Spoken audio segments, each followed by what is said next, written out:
भाजपचे नेते मंत्री गिरीश महाजन बोलतायत, थेट जाऊ. ठाम आहेत की कलेक्टर ऑफिसच्या बैठकीत आमच्या मागण्यांबाबत सकारात्मक निर्णय झाला नाही तरी आम्ही मुंबईच्या दिशेने जाणार. ते काल धुळे आणि नंदुरबार, काही कन्नड, मराठवाड्यातून जवळपास 7-8 हजार शेतकरी जे आहेत त्यांचा मोर्चा त्या ठिकाणी आलेला होता.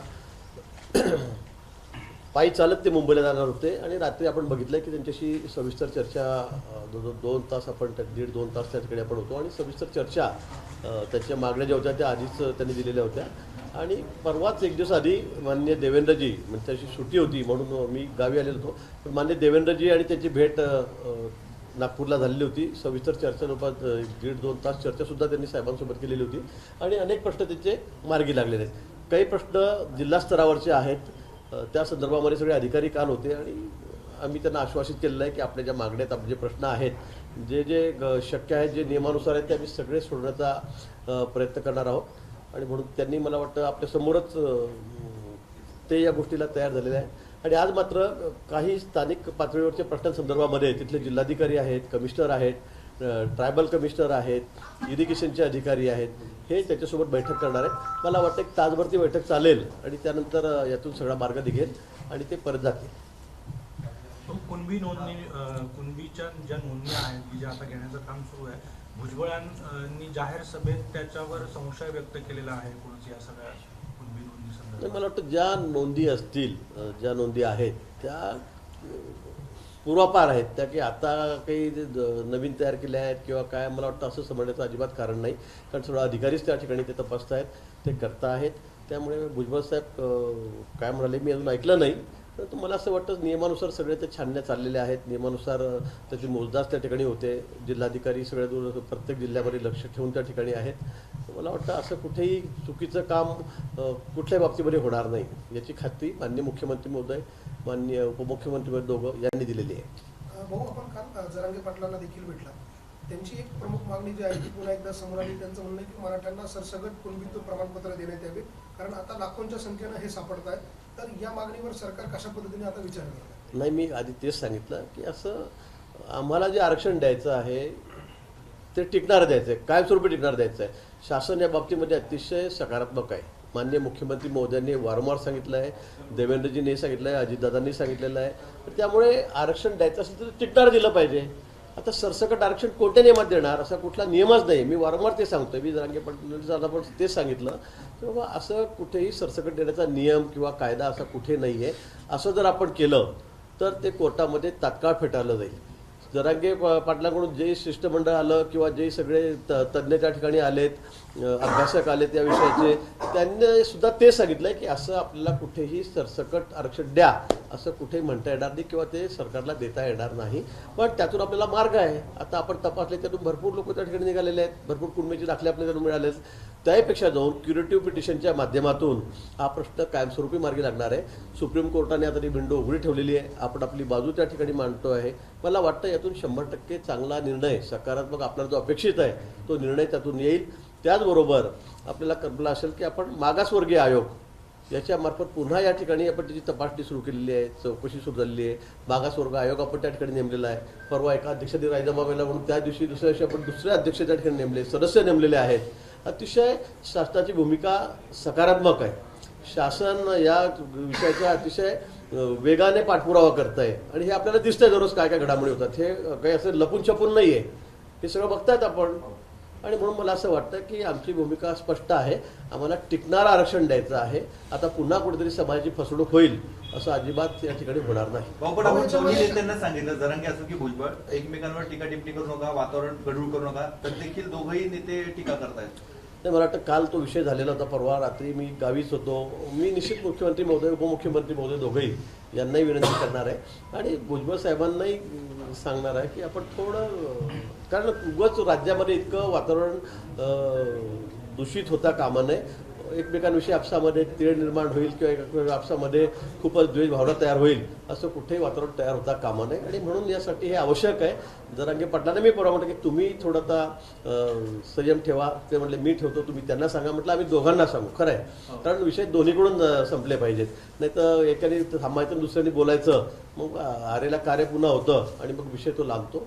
पण निश्चित या बाबतीमध्ये आता संयम ठेवण्याची भूमिका घ्यावी लागेल आणि मी मुख्यमंत्री महोदयांना देवेंद्रजींना अजितदादांना या बाबतीमध्ये विनंती करणार आहे. शिंदे समितीची मुदत वाढवून द्यावी अशा प्रकारची मागणी काल जरांगेंनी केलेली आहे, कारण कुणबीच्या नोंदी मोठ्या प्रमाणात सापडतात आणि त्या पुढेही सापडतील अशी त्यांची आशा आहे. त्यामुळे शिंदे समितीची मुदत वाढवून द्यावी ही एक मागणी आहे आणि दुसरं म्हणजे जे राज्यभरामध्ये गुन्हे दाखल झालेले आहेत ते मागे घ्यावे, अशा 2 मागण्या त्यांनी केलेल्या आहेत. नाही, कुणबी समाजाच्या संदर्भात छाननीच्या संदर्भामध्ये आमची भूमिका स्पष्ट आहे.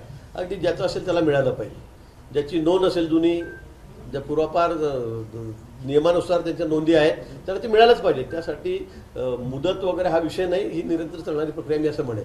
कारण आता पाहिले आणि नंतर सापडले तर ते द्यायचे नाही असा कुठला विषय नाही आहे. ज्यांचं नियमानुसार 1967 पूर्वीचे दाखले आहेत, पुरावे आहेत, त्यांना हे द्यायचेच आहेत. त्यामुळे हा विषय कुठेही मला वाटतं थांबण्याचा किंवा मुदतवाढ देण्याचा हा अजिबात नाही आहे. पण मला असं वाटतं की या संदर्भात हे तर दाखले निवडतीलच, पण आपल्याला जर टिकणारं आणि कायमस्वरूपी आरक्षण पाहिजे असेल तर मला वाटतं 2च विषय आहेत. क्युरेटिव्ह पिटिशन आहे किंवा मागासवर्ग आयोगाच्या माध्यमातून आता मी पुन्हा त्या ठिकाणी त्याची चौकशी करतो आहोत. माननीय सुप्रीम कोर्टाला, सर्वोच्च न्यायालयाला आम्ही ते पटवून देणार आहोत की बाबा हा समाज खरोखर, त्याच्यामध्ये अनेक लोक आहेत, त्याच्यामध्ये मजूर आहेत, डब्यावाले आहेत, ऊसतोड कामगार आहेत, छोट्या मोठ्या हातगाडी लोटवले आहेत, अनेक लोक आहेत त्याच्यामध्ये, अनेक लोक आहेत.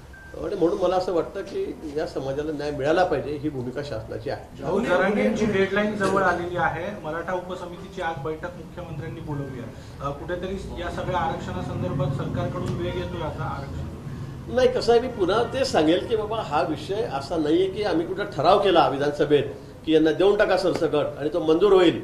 तो मंजूर तिथे होईल, पण हे मागच्या वेळेसारखं जसं नारायण राणे साहेबांची समिती होती त्यावेळेला काय झालं, तो नाकारला गेला, लगेच नाकारला गेला, तो फेटाळला गेला कोर्टाकडून. कसं देता येत नाही. उद्या आम्ही जरी त्यांच्या म्हणण्याप्रमाणे म्हटलं की चला इथे ठराव करा, तेवढं कॅबिनेटमध्ये आधी म्हटले निर्णय, असं कॅबिनेटमध्ये निर्णय घेता येत नाही. समजा उद्या विधानसभेत असा निर्णय घेतला की सरसकट सगळ्यांना द्या, असं करता येईल का? असं करता येत नाही. आणि कोणत्या नियमाने आपण करणार, आणि कोर्टात दुसऱ्या दिवशी आम्हाला घेईल आणि ते फेटाळेल. आणि म्हणून आम्हाला अशी कुठली फसवणूक आता करायची नाही आहे. खरं म्हणजे मागच्या वेळी देवेंद्रजी मुख्यमंत्री असताना अतिशय व्यवस्थितपणे आरक्षण दिलं गेलं होतं.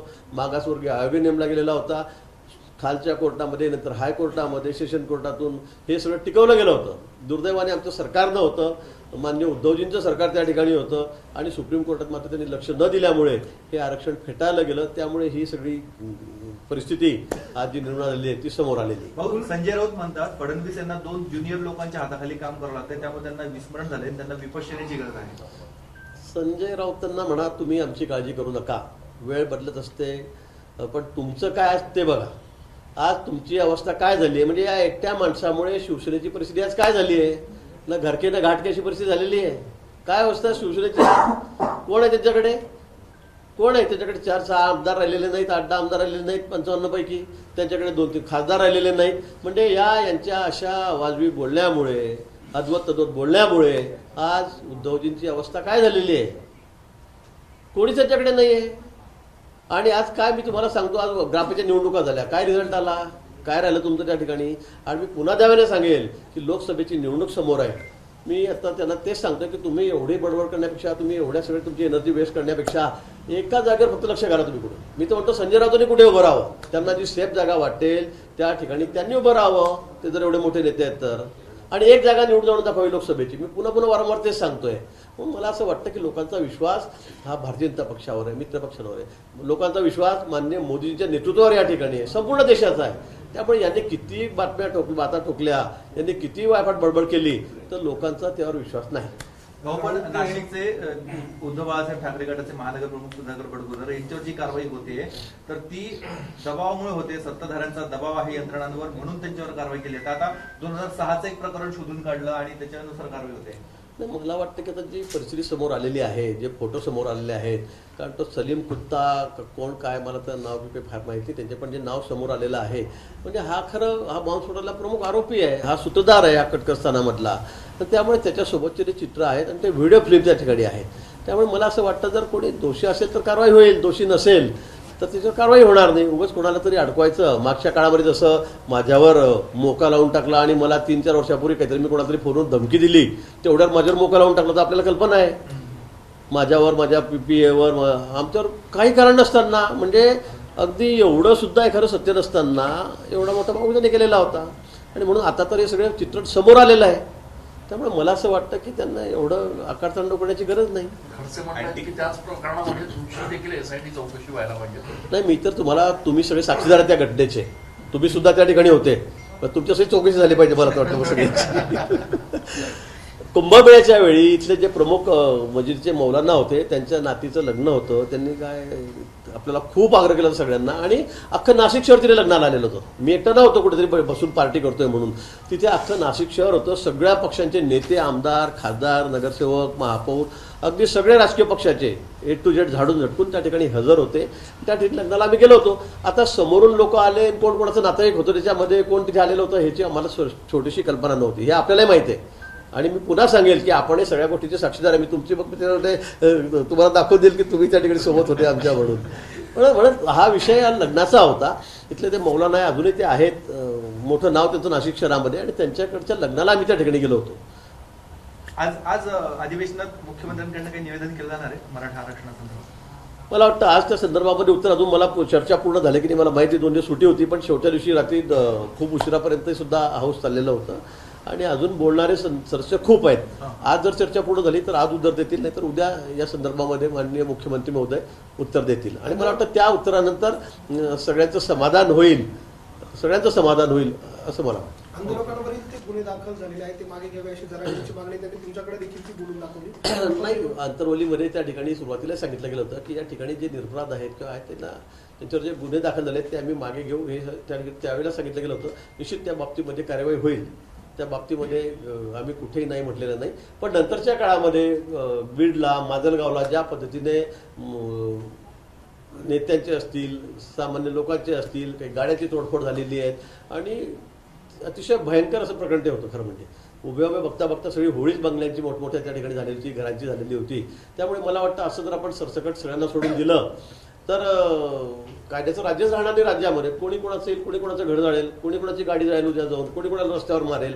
मला वाटतं त्यासाठी ती कारवाई होणं आवश्यक आहे. पण त्या ठिकाणी माझं पुन्हा हेच म्हणणं आहे की त्या ठिकाणी जे त्या दोषी नाही, जे त्या घटनेमध्ये नाही, त्यांचं नाव निश्चित येता कामा नये, ही भूमिका शासनाच्या ठिकाणी आहे. पण CCTV कॅमेरामध्ये जे लोक समोर दिसत आहेत जाताना, पेट्रोल फेकताना, दगड मारताना बंगल्यावर, मला वाटतं त्यांच्यावर कारवाई झाली पाहिजे. ही जरांगे पाटलांचं त्या संदर्भात हेच म्हणणं आहे, आणि आमचे म्हणणं तेच आहे त्या संदर्भात. फडणवीसांच्या संदर्भात एक विषय असा होता की त्यांनी सुरुवातीला पोलिसांचा म्हणजे पोलिसांनी जो लाठीचार्ज केला जालन्यामध्ये तर त्याचा विरोध केला, आणि आता ते म्हणतात की पोलिसांना स्वतःच्या बचावासाठी तो लाठीचार्ज केला. नाही, जी घटना झाली त्या संदर्भामध्ये आम्ही सर्वांनी सांगितलं. माननीय मुख्यमंत्री म्हणाले आणि माननीय देवेंद्रजी म्हटले की त्यांना जसं अगदी ॲट ए ग्लान्स पहिल्यांदा असं झालं की आम्हाला माहिती आली की पोलिसांना खूप दगडफेक झाला, खूप पोलीस जखमी आहेत, त्या संदर्भामध्ये कारवाई झाली. पण त्यानंतर वस्तुस्थिती समोर आली त्यावेळेला देवेंद्रजींनी सांगितलं की झालेली घटना चुकीची आहे. ज्या पद्धतीने अमानुष त्या ठिकाणी लाठीचार्ज झाला त्या घटनेचं आम्ही कुठेही त्याचं म्हणजे समर्थन करत नाही. त्या संदर्भामध्ये कारवाई देवेंद्रजी त्या ठिकाणी तात्काळ त्या ठिकाणी केलेली आहे. पण दोन्ही गोष्टी आहेत. आता ती सुरुवात कुठून झाली, काय झाली, तपासाचा भाग आहे, ते झालंय, चाललेला आहे. पण दोन्हीकडून त्या ठिकाणी एकीकडून लाठीमार पोलिसांनी आपण बघितला कसा बेछूट केलेला आहे, आणि त्याचबरोबर त्यांचंही म्हणणं आहे की आधी आमचे 70-80 पोलीस जखमी झालेत, महिला पोलीस जखमी झाल्यात, त्यांच्याकडे जे डोके फुटले, नाकं फुटले आहेत, तसा प्रकार झालेला आहे. पण मला वाटतं दोन्ही विषय खरं म्हणजे गुंतागुंतीचे आहेत असं म्हणायला हरकत नाही. पण देवेंद्रजींची भूमिका आहे ती स्पष्ट आहे.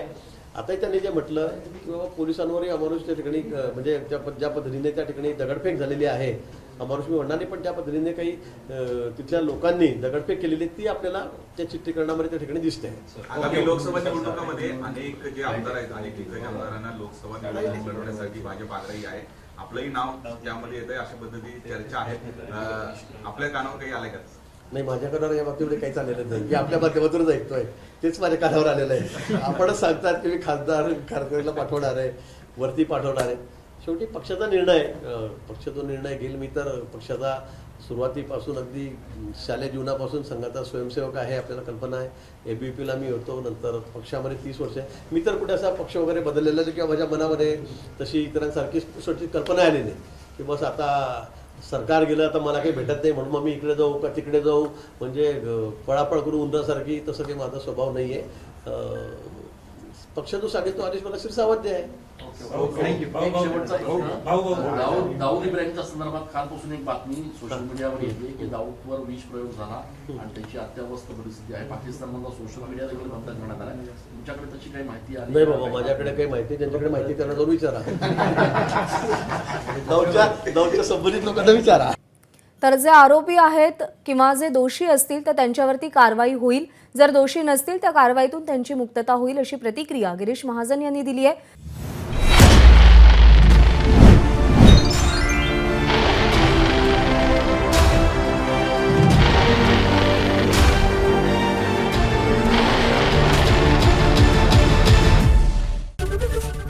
एबीपी माझा, उघडा डोळे बघा नीट.